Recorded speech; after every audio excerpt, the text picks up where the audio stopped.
on DAB digital radio, on the free Times Radio app and via your smart speaker. Michael Portillo on Times Radio with South West Holiday Parks. Own a little slice of paradise. Find out more at southwestholidayparks.co.uk. Still to come in the programme, after 9:30, we'll be talking about an exhibition of Aubrey Beardsley's published work, and we will be looking forward to the reopening of the Royal Albert Hall and indeed to the Promenade concerts that will start at the end of July. At the beginning of the pandemic, patients were discharged from hospitals to their residential care homes with little by way of precaution. And the death toll from COVID in such institutions was horrendous. At some point after that, it seems to me that care homes reached a position where they treated their residents as people without civil or human rights, constraining them within their institutions and not allowing them visitors. It's now been announced that residents may take a walk outside without having to quarantine on their return, but only if they're accompanied on their jaunt. Of course, no such requirement to be escorted applies to the elderly or disabled who are not resident in care homes. This has certainly opened my eyes. When my mother entered residential care some years ago, where her life ended peacefully, I had no idea that she was potentially surrendering her liberty. This week, the All-Party Parliamentary Joint Committee on Human Rights complained that, as we emerged from the pandemic, many care home providers still argue, quotes, that it is not yet safe to follow the guidance, denying care home residents important family links as part of their right to family life. This is completely unacceptable, end quote. I'm now joined by Ruthie Henshall, the actor, singer and dancer. Her mother has dementia and lives in a care home. And I'm also joined by Diane Mayhew, one of the founders of Rights for Residents. Good evening to you both. Good evening. Diane Mayhew, first of all, why was it necessary to found your campaigning organisation? Well, Michael, it was actually my mother-in-law. She's in a nursing home and she's got advanced dementia. And at the beginning of the pandemic, we understood fully why. We were all in it together. We all had to lock down. And the care home she was in locked down earlier than most, to be honest. And again, we supported that. But when it got to kind of August and the restrictions began to ease for every other member in society, even those who'd been previously shielding, we expected there would be some movement for those who live in care, and that never arrived. And it was during a horrendous window visit where she broke down uncontrollably that we couldn't do anything. We were sat one side of the window, she was sat in the care home, bearing in mind that her nickname in the home was Smiler, to see her in that situation, and she couldn't vocalise why she was crying. We had to ring in and ask one of the carers to go in and try and console her. And she just kept saying, she could speak then, and she just kept saying, it's too sad. I don't know, it's too sad. We tried to explain that there was a virus, but someone who's got advanced dementia, they can't retain that information, and they have no understanding of why they've suddenly been left abandoned. And to be honest, Michael, between the family, we used to go in 5-6 times a week, and they were meaningful visits. So to go from that to receiving none whatsoever, we came away from the visit and said, look, you know, there must be other people in the same situation as us. And seeing her mum, my mother-in-law, in that state, we thought, you know, who is speaking on behalf of these people that don't appear to have a voice? So we came home and we set up a Facebook group. I contacted every media outlet that I could possibly find, all the health correspondents. And we started going on radio. We applied to every newspaper, and we just did everything that we possibly could to try and get the message out there, because we felt that they were being ignored, really. No one was talking about care home residents. Even in the Prime Minister's press conferences, they didn't even get a mention. So that was the reason why we founded Rights for Residents, and it has grown to a stage now where we have over 6,000 members on our Facebook group, 4,500 Twitter followers, and a petition with over 230,000 signatures who are standing up, to speak out for these people, to try and force the government to listen, because they have been denied their human rights, as you just pointed out. I expect, Diane, that your campaign is pleased that someone of the celebrity of Ruthie Henshall has joined in making comments about this. Ruthie, your mother has dementia, as I mentioned, and lives in a care home. What sort of experience have you had? Has it been a distressing one, like the one that Diane just told us about? Yes, very much so. Hello, Michael. Yes, because I noticed within the first 4 months of lockdown, and as Diane said, we all understood we had to sort of wagon surround and lock down.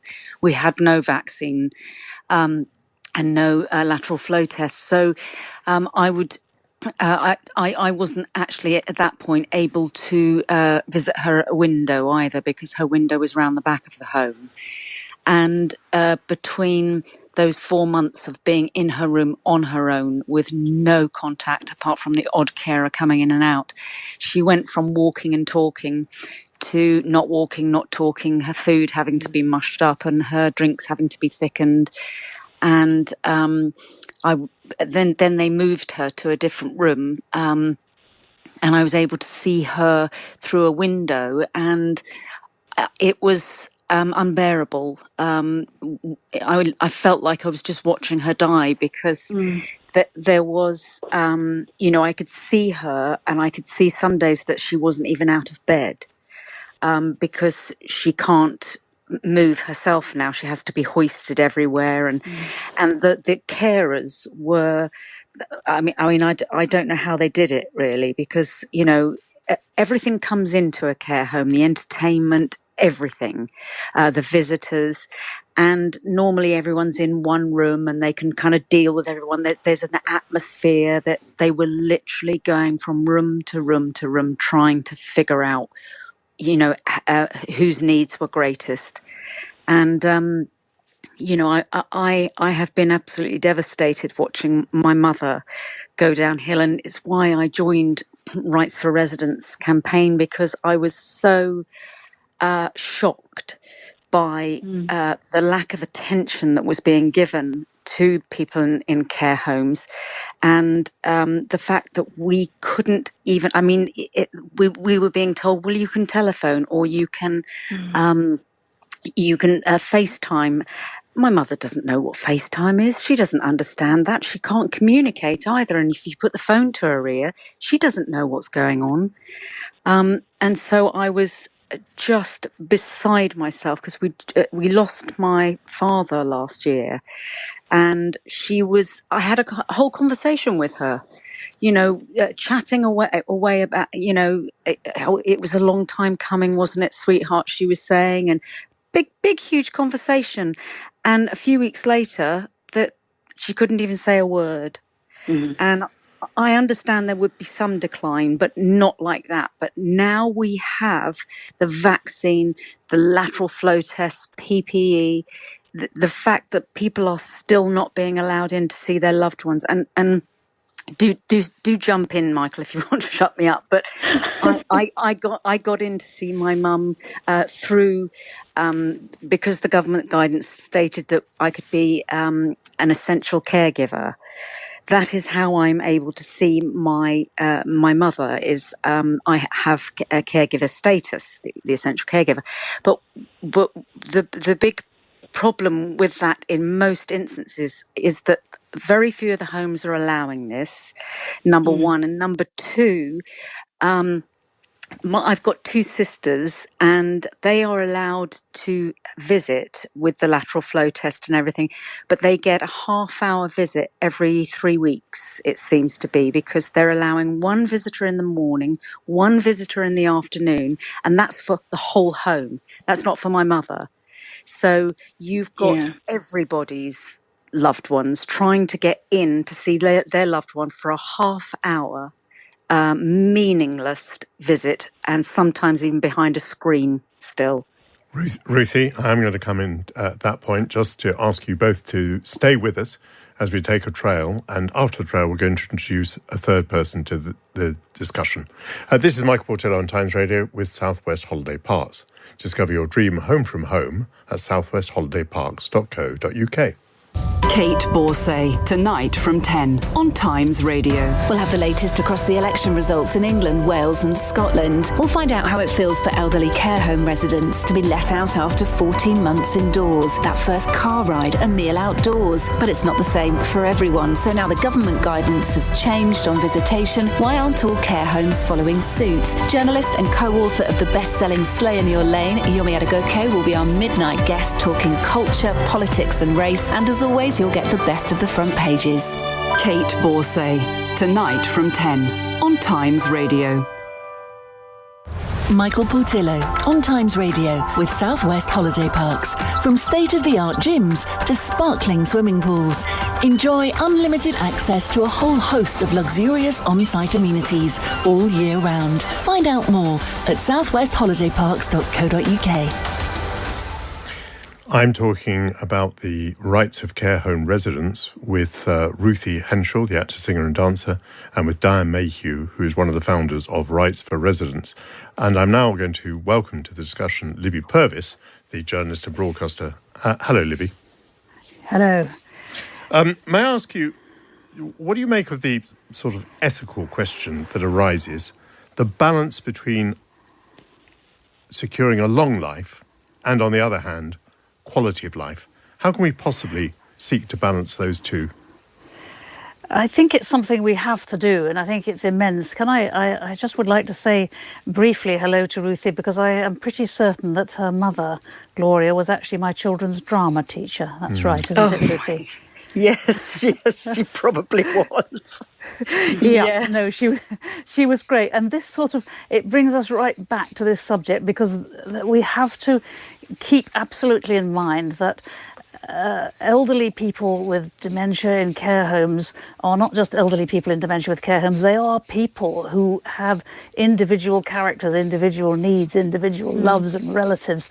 And there has been a curious thing happening over the last year, a sense that respect for our humanity, respect for our human needs and for our human liberties has been walked over rather carelessly, as if we were just bodies who somehow had to be kept alive for the nation's sake. You know, so many deaths, well, that's a terrible thing, so many deaths. But actually the damage being done to old and young alike, and especially to people who live alone, and especially people in difficult circumstances, people with other illnesses and other disabilities, has just been sort of ignored by this enormous, panicky, ethically odd determination that the only thing that matters is not catching COVID, that nobody catches COVID. And so, Libby Purvis, you would have been prepared to see more COVID in residential care homes. You would have been prepared to see fewer restrictions, more deaths, but on the other hand, more people living with quality of life, even if for a shorter period on average.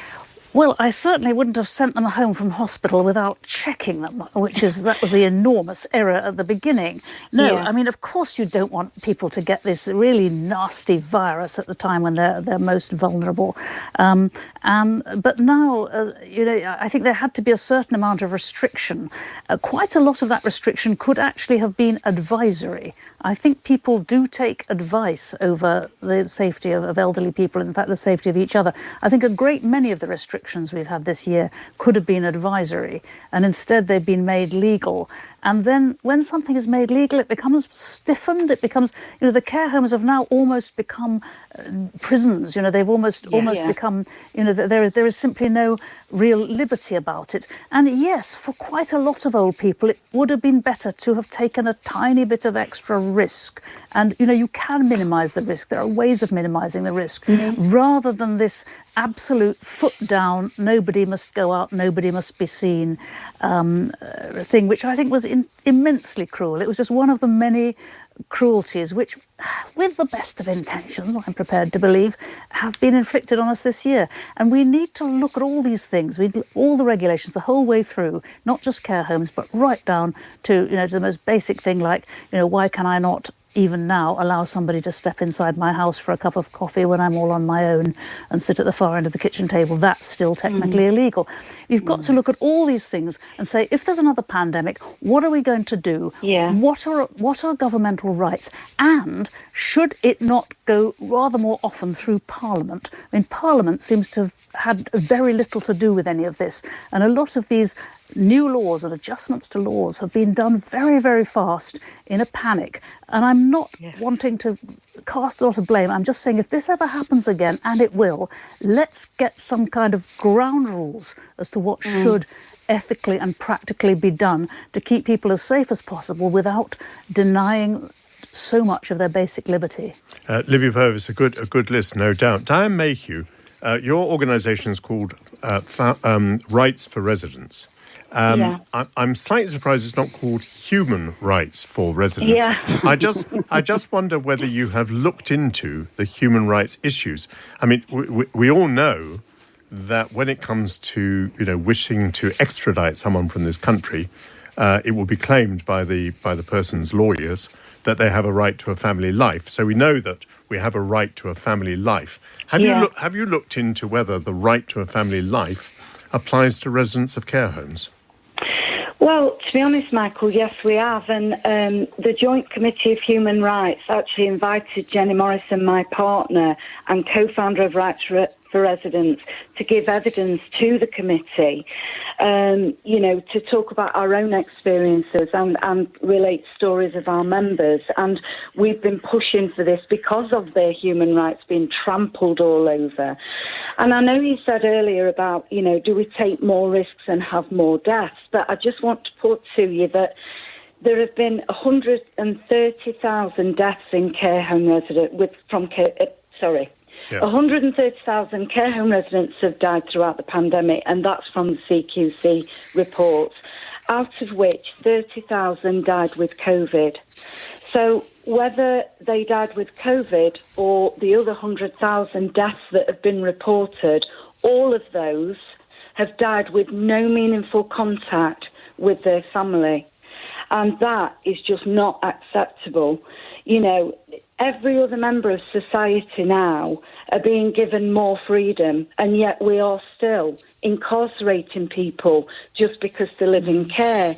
And, to be honest, Michael, now I don't understand it because the residents have been doubly vaccinated. We've got all the infection control measures now, PPE, temperature check, risk assessments and so on. And the transmission rates are low at the moment. So this is as good as it gets at the moment, and we are still being, told by members that they are restricted to a 30-minute.